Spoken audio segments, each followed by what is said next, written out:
The following is a special presentation of the Empty the Bench Podcast Network.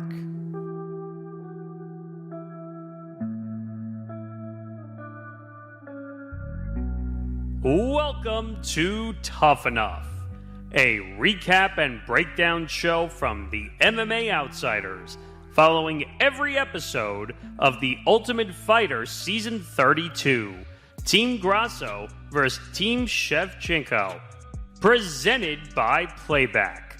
And now, here are your hosts, Tom Albano and Zain Bando.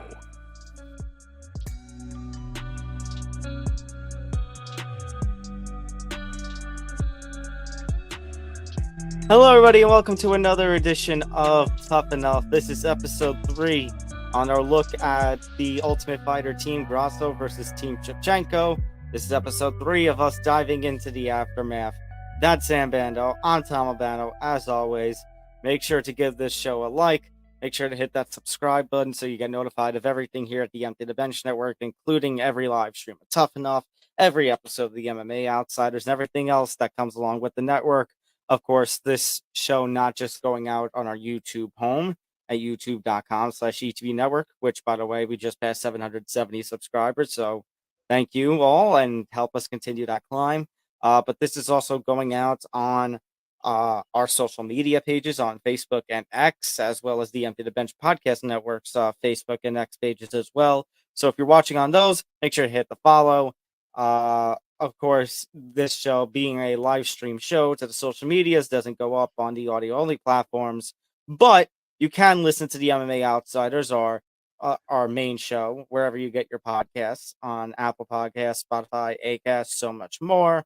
And then, of course, the YouTube Premium hook, little YouTube Premium trick. So don't forget to go to etbpodcast.com for more information about the network, plus all sorts of special content from Zain and his crew over at the blogging department, continuing to pump out blog after blog on a almost every day in a week. So shout out to them for all the hard work that they do. Again, to my right is my co-host, as always, Zain Bando, staff writer of BJPen.com, MMA Knockout, and the Sporting News. I'm Tom Albano. Find my work over at MMA News, Fansided MMA, and with the PFL, I'm in for a very busy weekend, as I already said on the episode of the MMA Outsiders that went out today, episode 88. So make sure after you're done here, if you didn't watch the episode, make sure to go check that out. And of course, the Tough Enough, the MMA Outsiders, and everything here at the Empty the Bench Podcast Network is presented by Playback. Where's the banner for? Okay, there we go. Watching sports is more fun with others, but we spend too much of our time watching alone. Playback is a virtual space where communities can stream live sports together with everyone perfectly synced up. Creators can hop on stage, deliver their own play-by-play analysis and commentary, and invite viewers up for Q&A. Playback makes watching sports fully interactive and a social experience. From playing fantasy sports, repping your favorite players and teams, and watching with the commentators and communities you care about. Win or lose, sports are best enjoyed together. Join our community by going to playback.tv/ETB Network to find out more, including our live stream schedule. All right. Obviously, this is not a playback stream, but it is a live stream for us. And by the way, make sure to follow us on our own social media pages at Thomas J. Albano for me and at SamBando99 for Zain. Let's get right into the episode, Zain. A much calmer, much more, I guess you can say, normal kind of episode for the Ultimate Fighter.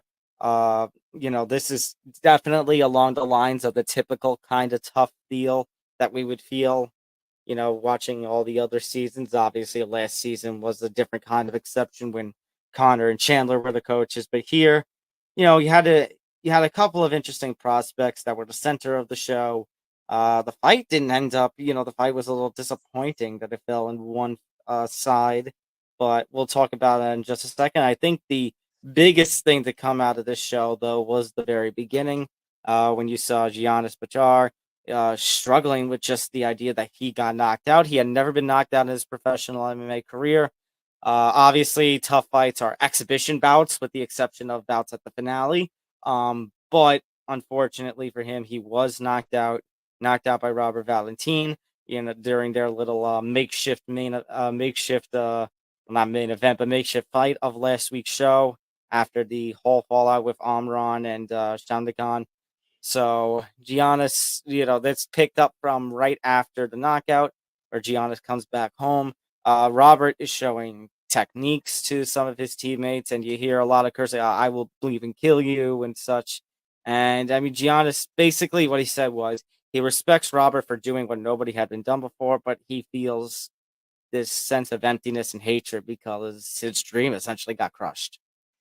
Yeah, and obviously I've never been in a professional fight, let alone an exhibition. So I don't know what it's like to lose, and I'm sure him losing for the first time, even though it's not going to count on his record, I'm sure it's something that he didn't take well, and it sure didn't look like it on the show itself. So I'm sure you got to feel for him in some regard, but this is the part of the show where now because guys don't leave the house when they lose. That used to be a thing back in the day where once you lost, you were kind of done and you didn't know where your future was going to be. Now he's going to step up. He's going to step up for his team. He's going to step up for his guys that are going to be competing later on in the season. He needs to do all he can because you never know. He could step in as an alternate if another fighter gets hurt. So he's got to look at it from a positive perspective and know that it's still a long season and there's a long way to go. But I could definitely understand to a certain extent his frustration,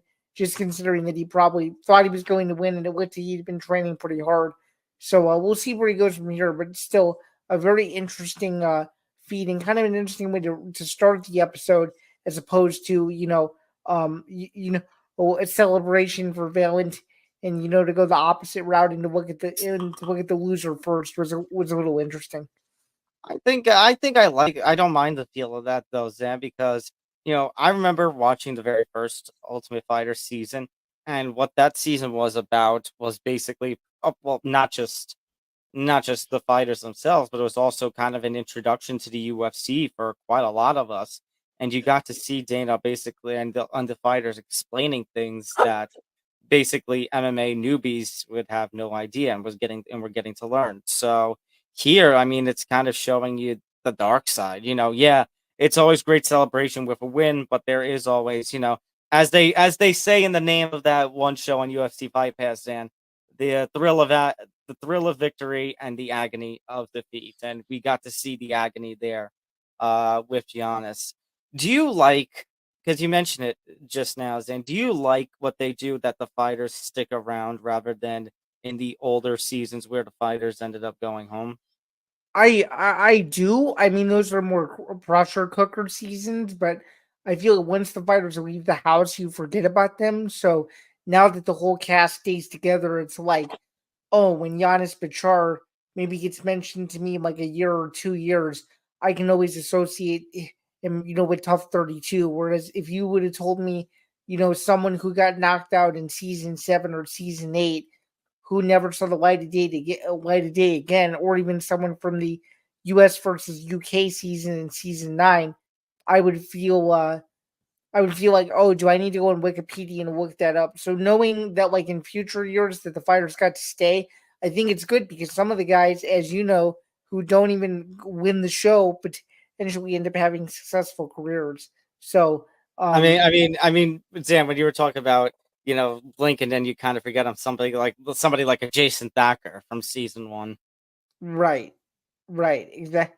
I mean, he's an interesting story in himself, considering he had no access to the outside world even before he came on the show. So it's it's interesting because every fighter has their own unique story. So Mm-hmm.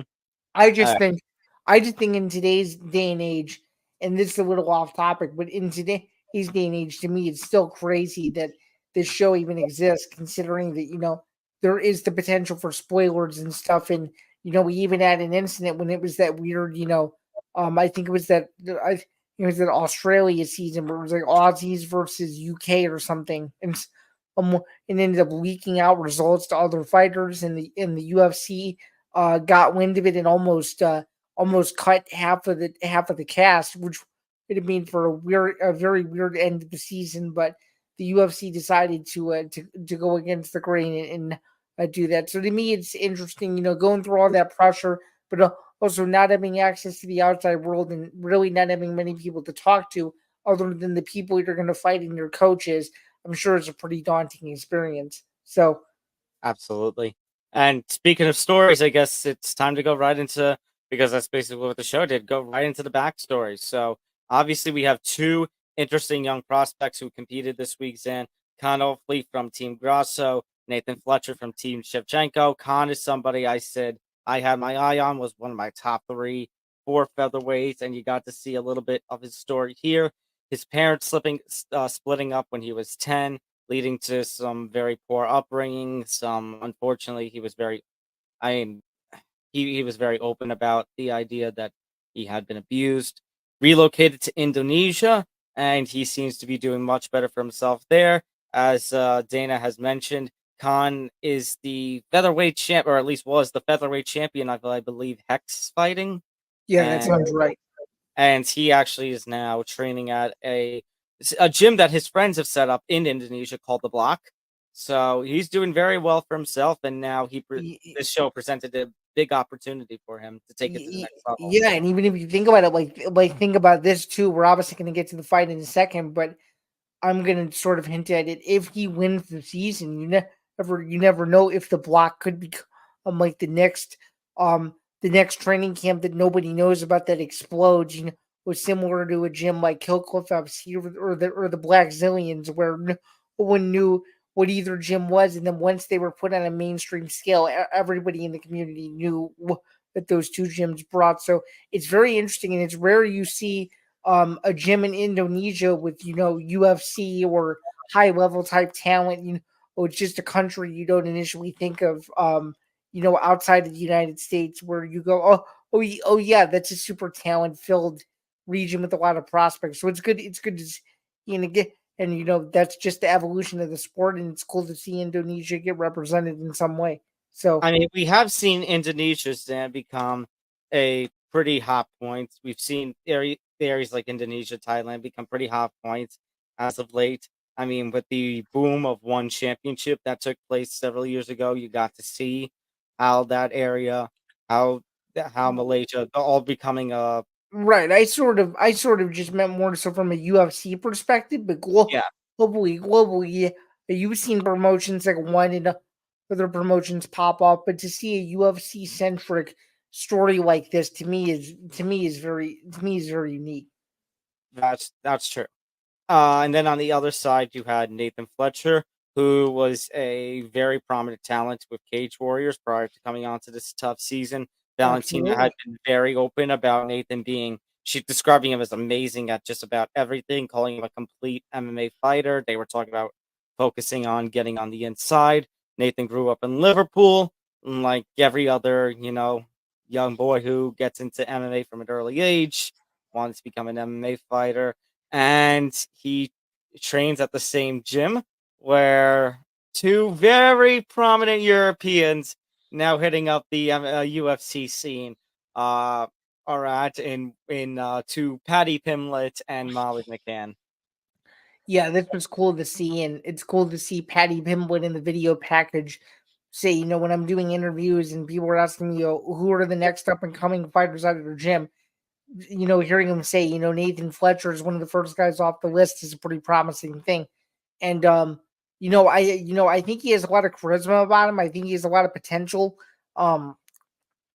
He does have some glaring holes, which we'll get to in a second, but when he shows promise, he's very dangerous, and he's someone that I think if done the right way and if marketed the right way can be very successful, because he has that thing. I just don't think he's reached his full potential yet, and he's another Cage Warriors product where in the last several years we've seen tons of guys out of Cage Warriors come in and be really successful. Conor McGregor obviously being the biggest example of it, but we've had other examples too of fighters out of Cage Warriors where you're like, yeah, they have a chance to be the next big star out of Europe. So it was good to see some McCann and Pimblett representation. And as you obviously know, or viewers may not know, but shameless plug, they will be competing on the same card, UFC 304, on July 27th. We'll preview that more on our flagship show, the MMA Outsiders, as it gets closer. But I think I was more intrigued with Fletcher's backstory than I was Khan's, just considering all of the UFC connections. What did you I think think? I like both. I think I like both. You're right. From the UFC connection, Nathan obviously has a more interesting story, but I think Khan really showed the resilience that it takes to have a fighter. And you feel like maybe you had a more of an emotional connection to Khan, hopefully, and his backstory rather than Nathan's. Good point. All right. And our typical spoiler, I get 5 seconds, turn away. Okay, let's get right into the fight. Unfortunately, the fight, and I was very highly hyped for this fight. Unfortunately, ended up in a little disappointing manner in that Khan basically took the fight 2-0. I think you're talking about glaring holes. I know Shevchenko trained with Nathan on trying to get onto the inside and basically landing his shots on the inside and force the pressure onto the opponent. But Khan didn't seem bothered by that, and Khan was the one who was bringing the pressure in his wrestling, and he was able to take Fletcher down. And it seemed like in the first round, maybe even both rounds, he had like 3 minutes of control time on him. Yeah, 3 minutes of control time in the first round. I don't think it was exactly 3 in the second, but still, he prevented Fletcher from doing what he does best, which is set up his strikes for the quick knockout. Fletcher could not get off at all. Khan knew exactly what he wanted to do, frustrated Fletcher, put him in bad positions, had him in side control. Nearly had him in mount a couple of times. Could have finished him if he had a little bit more time. Khan was just an overwhelming presence, if you will. But what was interesting to me was in the second round how Fletcher turned it around late, and I actually thought that if there was 30 to 45 more seconds, he might have stolen the round, and he might have had a third round, because the end of the second round rather, to me, was very interesting, and I was almost debating like, oh, do they just do a third round for the heck of it? Because he ended round 2 on top and he was doing decently.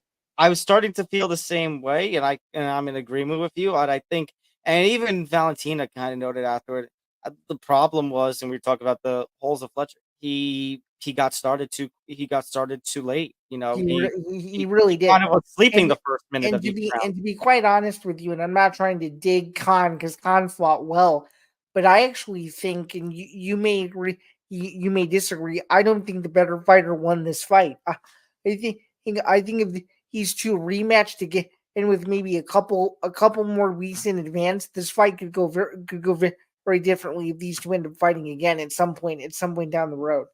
Unfortunately, that's something we'll have to see down the road, because you know how the Ultimate Fighter season is, and you know how the rules are. And unfortunately, this is going to be a case for Fletcher. And he took the loss. It seemed to take the loss well, and understood that he made problems.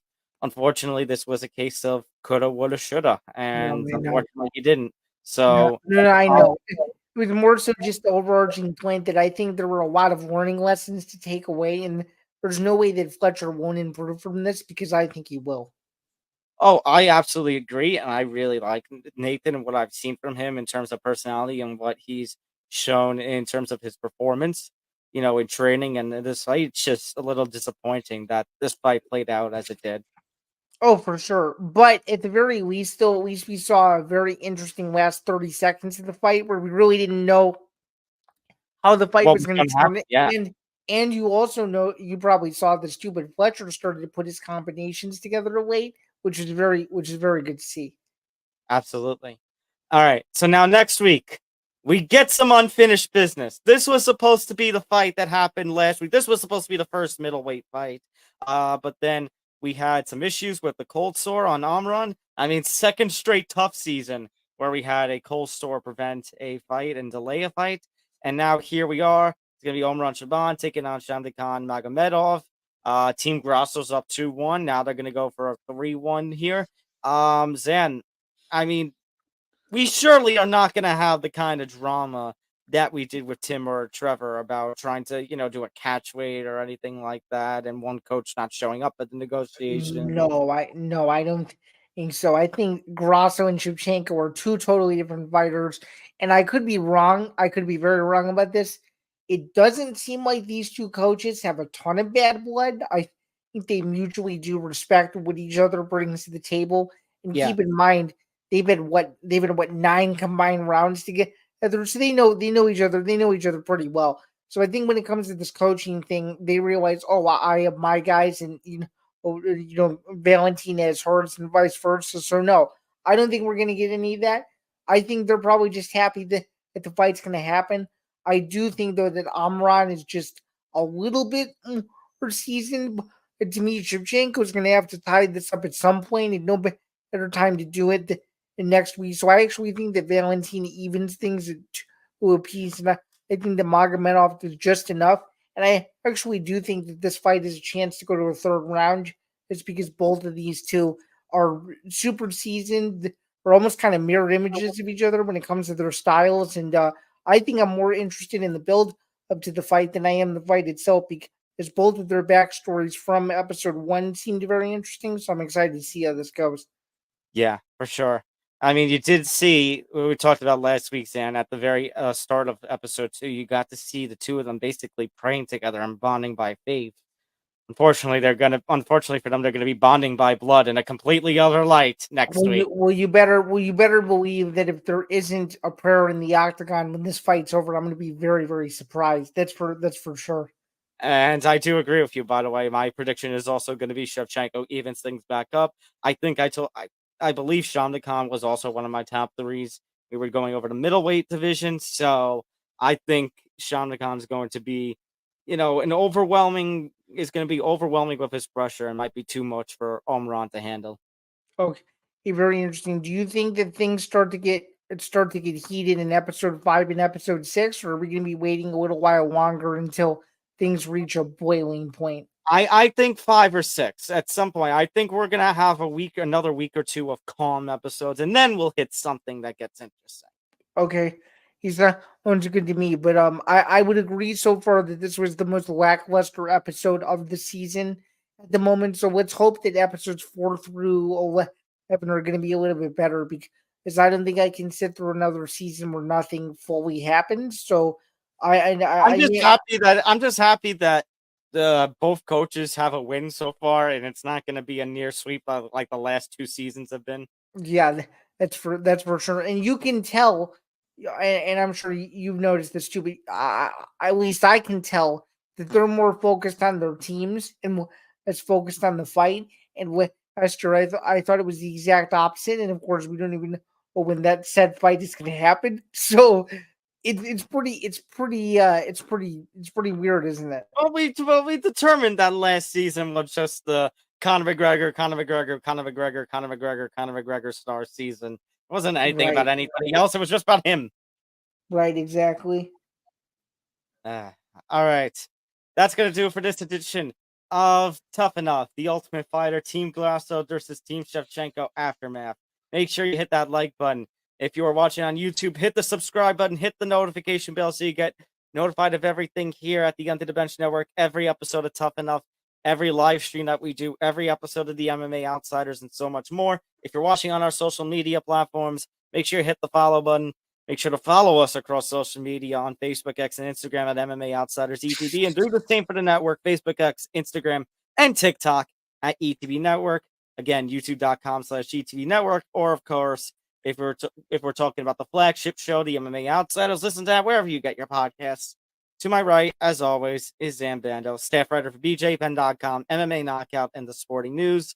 I'm Tom Albano, contributor over at MMA News, Fansided MMA, and I'm, of course, working alongside the PFL for their live results for all the big PFL and Bellator cards. So I'll be on double duty this weekend when it comes to PFL in Salt Lake City and Bellator over in Dublin the next day. And then, of course, the UFC is going to be at Saudi Arabia. So we got a packed weekend of stuff. So it should be an absolutely fun blast. Oh, for sure. Not just a packed weekend of stuff, but a packed end of June and also a semi-packed July, considering that we have 3 cards in 3 straight weekends before we get a little bit of a break, which is kind of nice. That's true. Don't forget to go to etbpodcast.com for more information about the network and all the blogs that are headed up by this guy to my right. As the NBA Finals time, NBA Finals time, NHL Finals time, the NBA Draft coming up, on the slow path to football season. Let's just make sure it's nice and slow. Yeah, it's slow path to football season, and then heading into this Sunday, we'll have 11 Sunday he's more to go before the season officially kicks off. So anyone who's missing football as much as we are, we don't blame you. So that's for sure. And don't forget a shout out for Playback. Of course, we've been working with Playback. We broadcast a lot of the NBA playoffs the last couple of months. So shout out to them, and we hope to continue the partnership in the summer months and whatever comes next with us and Playback, whatever ideas that we'll bring to the table.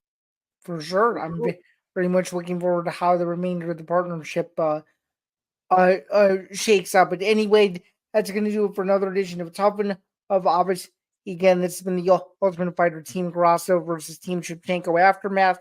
We will see you guys next Tuesday, and we'll be the final full week of June. So we hope you tune in, and we hope you continue to tune in for the remainder of these impromptu streams. We really appreciate it. And until then, enjoy the rest of your week and enjoy it's this weekend from Saudi Arabia, Dublin, Salt Lake City, or whatever other fights we're forgetting, because it's gonna be busy. That's for sure. Definitely. All right, take care, everybody. We'll see you next week here on Tough Enough. Take care.